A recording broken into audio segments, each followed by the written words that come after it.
ফাটা ফাটা, নাকটা বড় চ্যাপ্টা, ঠোঁটটা বড় মোটা কালো, দেখতে ভালো দেখা যায় না বন্ধু।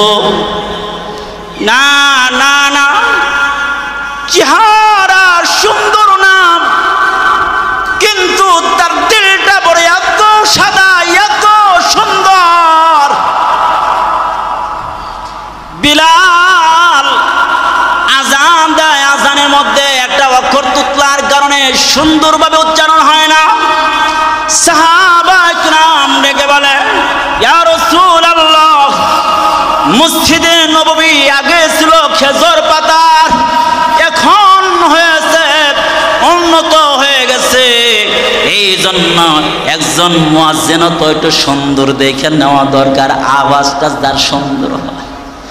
আল্লাহ রসুল বললেন, ঠিক আছে, এমন একটা মুয়াজ্জিন তোমরা দেখে নাও। আল্লাহ রসুল তাদেরকে একটু শিক্ষা দেওয়ার জন্য যে মানুষের চেহারার আর কণ্ঠের কোনো লাভ নাই, আসল দাম হইল তো অন্তরের, অন্তর যার ভালা সে হইল ভালো। আমার ভাইয়েরা, ফজরে আজান হয়ে গেছে, এত সুন্দর আজান, মসজিদে নববীতে সব চাইতে সুরের আজান হয়েছে। আল্লাহ রসুল বসে আছেন, কখন একটু ফর্সা হবে নামাজে ফজরের দ্বারায় যাবেন, কিন্তু অন্ধকার ছাড়ে না। রসুল বসা আছে, অন্ধকার ছাড়ে না। দীর্ঘ টাইম বসে থাকার পরে জিবরাইল সেদিকে কি বলে, ইয়া রাসূলুল্লাহ, আজকে কি মসজিদ নববীতে আজান হয় নাই? আল্লাহ রসুল ডেকে বলে, জিবরাইল, আজকে তো সব চাইতে সুন্দর কণ্ঠে আজান হয়েছে রে জিবরাইল, তুমি বলো কি? জিবরাইল ডেকে বলে, জানেন না, আজকে অনেক সুন্দর কণ্ঠের আজান হয়েছে, কিন্তু আরশে আজিমে আজানের আওয়াজ পৌঁছায় নাই।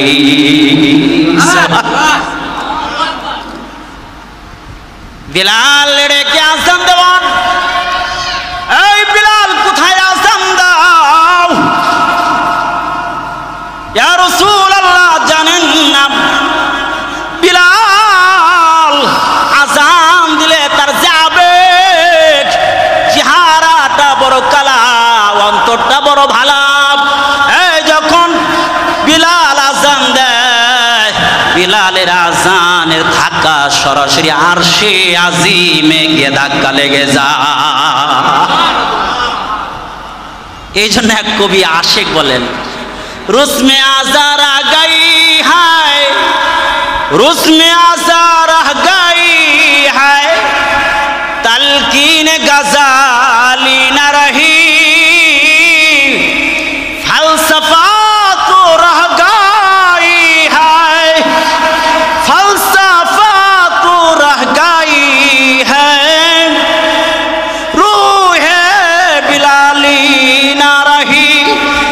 এই গতানুগতিক আসুরের আজান তো আছে, কিন্তু রুহানি জানদার যে আজানটা বিলালের মতো আজান তো আর খাওয়া যায় না। নবীর ইন্তেকাল হয়ে গেছে, বিলালও মদিনায় থেকে বের হয়ে চলে গেছে।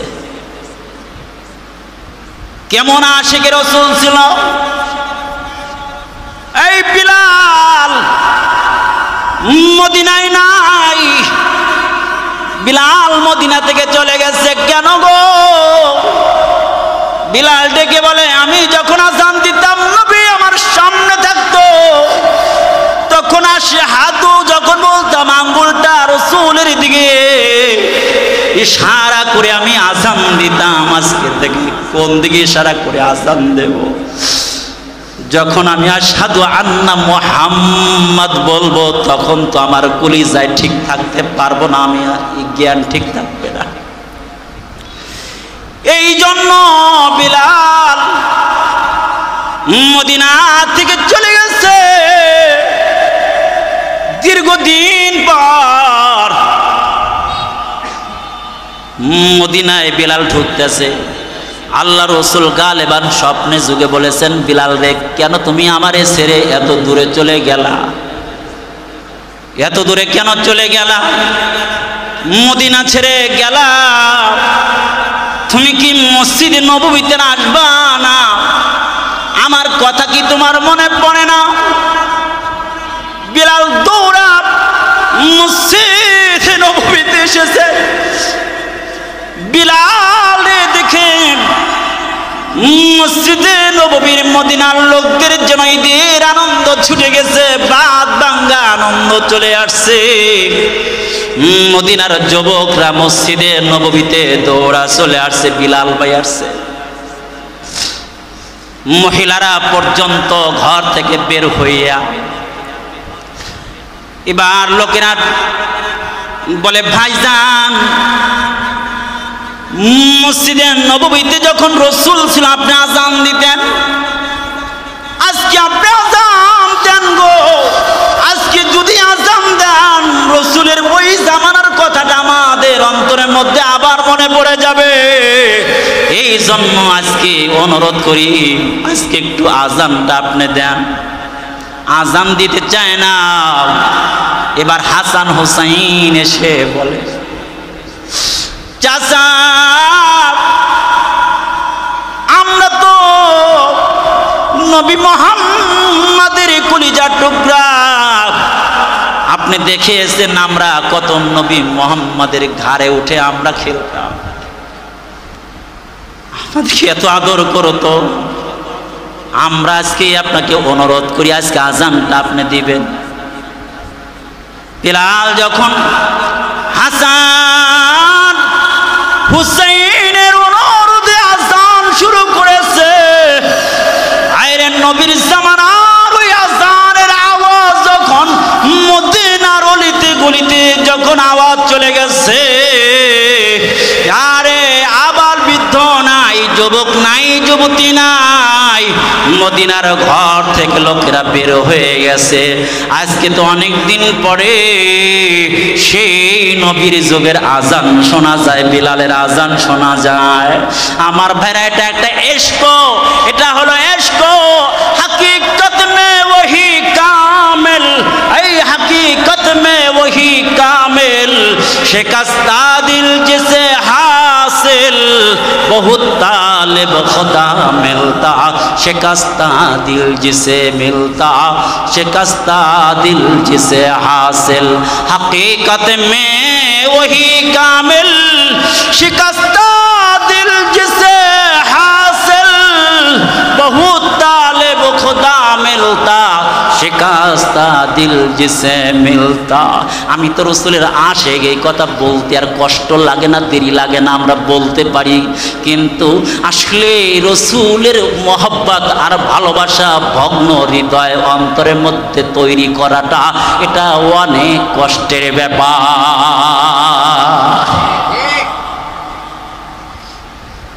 আমরা তো আছি রাসূলের আশিক, রাসূলের মহব্বতকারী, রাসূলের আশিক, রাসূলকে অনেক ভালোবাসি, রাসূলকে অনেক ভালোবাসি। মাশাআল্লাহ, কথা যে বলে ভালো কথা, কিন্তু রাসূলের সুন্নাহগুলো দেখে দেখে আদর্শগুলো তো আমার জীবনে নিয়ে আসতে হবে। আল্লাহ আল্লাহ,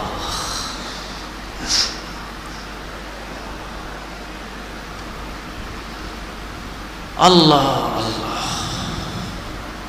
আপনার কষ্ট হইতেছে? ঘুমায় গেছেন কেন নাকি? জুমার নামাজে ঘুম ধরে, কারণ জুমার নামাজের মধ্যে কিন্তু কেউ গুনাহ করতে পারতেছে না। গুনাহ করতে পারে? গুনাহ যত বেশি করবে ঘুম তত কম হবে, এটা জেনে রেখেন।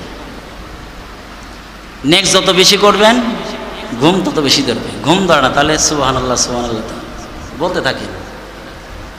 তাসবিহ একটা হাতে নিয়ে শুয়ে শুয়ে সুবহানাল্লাহ আলহামদুলিল্লাহ আল্লাহু আকবার বলেন, দেখেন 100 বার যাইতে পারবেন কিনা, ঘুম ধরে যাবে। আল্লাহ আল্লাহ আল্লাহ।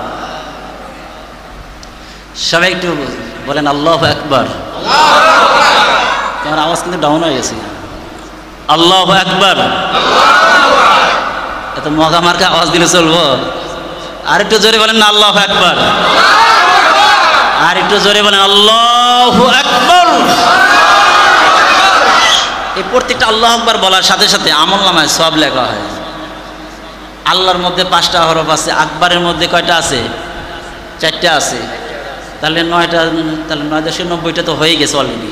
আর যে আবেগ নিয়ে ওইভাবে বলতে পারে, আল্লাহ তাআলা দিল দেখে যে কত দিব তো আল্লাহ পাক ভালো জানে। আল্লাহু আকবার বলেন। আল্লাহ আল্লাহ আল্লাহ আল্লাহ।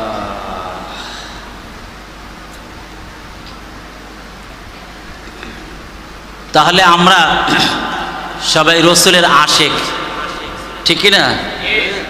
রসুলের আশেক, রসুলের আশেক হইতে হইলে সাথে সাথে কি থাকতে হবে? রসুলের প্রত্যেকটা সুন্নত আমার মধ্যে থাকতে হবে। ঘরের মধ্যে সুন্নতগুলো আছে আলহামদুলিল্লাহ, মসজিদের সুন্নতগুলো আছে, অন্য অন্য সুন্নত থাকতে হবে। যখন রসুলের বিরুদ্ধে কেউ কোনো কথা বলে, রসুলের শান মানের বিরুদ্ধে কোনো কথা বলে, তার বিরুদ্ধে অবস্থান করা, তার সাথে সম্পর্ক বিচ্ছিন্ন করা, এটাও রসুলের আশেকের একটা আলামত। চিল্লা বলেন ঠিক কিনা? আল্লাহ, একটা কথা মনে পড়লো, অল্প টাইম বলে দিই। উহুদের ময়দানে যখন এই আওয়াজটা উঠেছে, কদ কুতিলা মুহাম্মদ, মুহাম্মদ শহীদ হয়ে গেছে, এই কথা যখন আওয়াজ হয়ে গেছে, তখন হানজালা রাদিয়াল্লাহু তাআলা তখন সফে জুফাফ ছিল, বাসর রাত,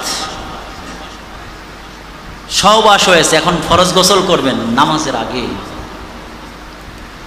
পানি মাথায় ঢালবেন, এমনই সময় যখন এই এলান শুনছে কদ কুতিলা মুহাম্মদ, মুহাম্মদ শহীদ হয়ে গেছে, সাথে সাথে হাত কাঁপতে কাঁপতে পানির বালতিটা বা বদনাটা, লোটাটা সাথে সাথে পড়ে গেছে।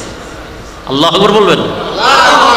কেমন তার আশেক ছিল, লুঙ্গি পায়জামা যা বলেন যা ছিল কাঁধে সব রেখে ঘরের মধ্যে চলে আসছে। হাতে নিয়েছেন তরবারি, কি নিয়েছেন?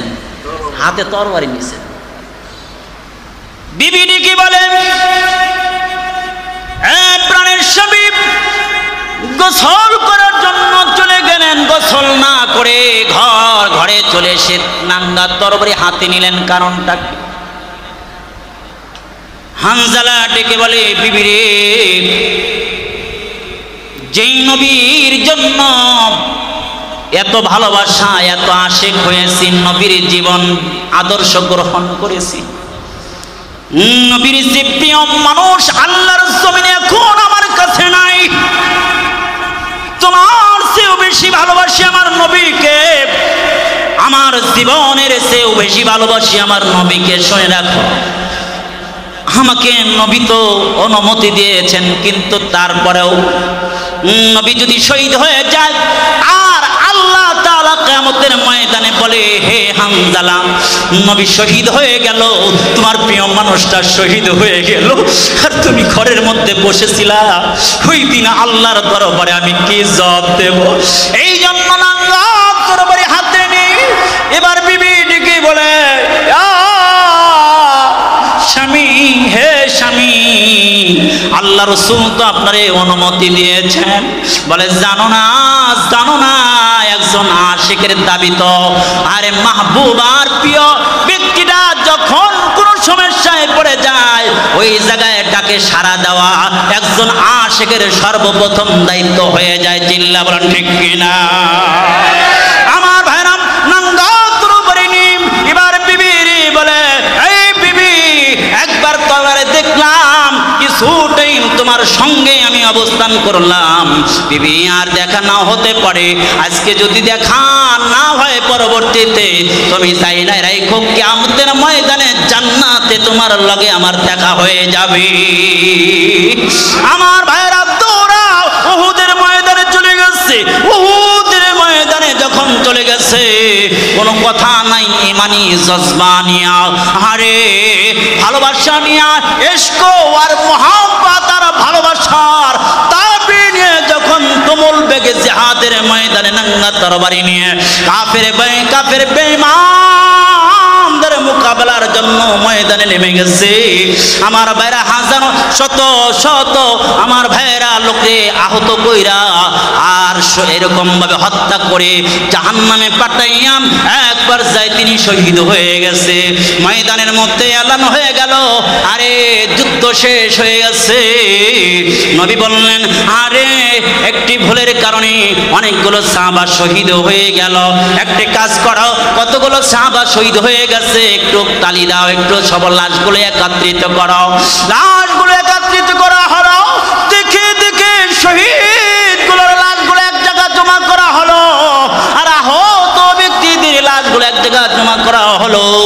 রাসূল আলাম দিয়ে দিলেন, যারা শহীদ হয়ে গেছে রক্ত মাখা শরীর আর বদনে আর জামা কাপড়ে যে যে অবস্থায় আছে, এই অবস্থায় কি করো, গণকবর খনন করো। আরে যে হাফেজে কোরআন হবে তার লাশটা আগে রাখো।